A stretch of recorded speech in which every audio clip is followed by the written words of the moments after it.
طبرانی اوسط میں صحیح سند کے ساتھ روایت ہے، رسول اللہ صلی اللہ علیہ وسلم نے فرمایا، لوگوں میں سب سے زیادہ عاجز وہ ہے جو اللہ سے دعا کرنے سے ہی عاجز یعنی غافل ہو، اور لوگوں میں سب سے بڑا کنجوس وہ ہے جو سلام کرنے میں بھی کنجوسی کرے۔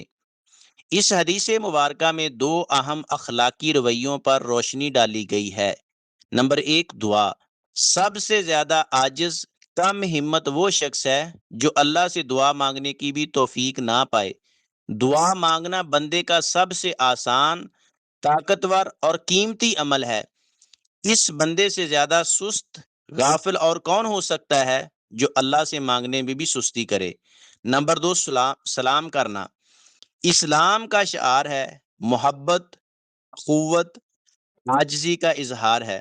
سلام میں پہل کرنا سنت اور اجر کا باعث ہے۔ اگر کوئی شخص سلام جیسے صفت آسان اور باعث محبت عمل میں بھی کنجوسی کرے تو وہ واقعی بخیل ہے۔ مسلمان جب جسمانی اور مالی لحاظ سے مضبوط ہو تب بھی اسے چاہیے کہ اللہ سے دعا کرتا رہے اور ہر خاص و عام کو سلام کہے اور سلام کا جواب دے، کیونکہ عام طور پر جب انسان جسمانی اور مالی لحاظ سے مضبوط ہوتا ہے وہ دعا اور سلام کم ہی کرتا ہے۔